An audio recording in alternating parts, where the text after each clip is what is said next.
ඔයාලා මේ දේ දැකලා ඇති. හැබැයි හිතලා නැතුව ඇති. එන්න අපි මේ වීඩියෝයෙන් ඒ අපූර්ව දේ බලමු. ලොකු වෙලාවක් නෙවෙයි. බොහොම පොඩි වෙලාවක්. පොඩි වෙලාවක් මේකට වෙන් කරන්න. මේකෙන් ඔයාලට පාඩුවක් නම් වෙන්නේ නැහැ. අපි යමු වීඩියෝවට.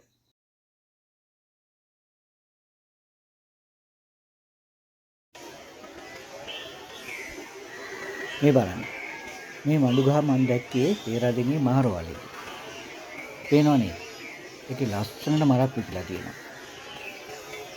ඕ පොඩක් වැරදුනා නේද? මඩු කියන්නේ පුෂ්පහට ගන්නේ නැති ශාකයක් නේද? එහෙනම් මේ මඩු ගහේ තියෙන්නේ මොකද්ද? මරක් නෙවෙයි. ඔව්.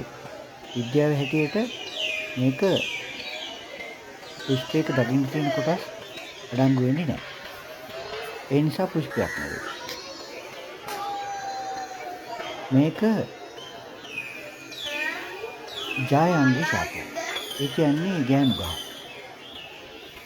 මේ මලක් වගේ පෙනෙන්නේ මහා බීජාණුපත්‍ර කියන ඒවා. මේක මලක් වගේ පෙනුනට පුෂ්පයක් නෙවෙයි.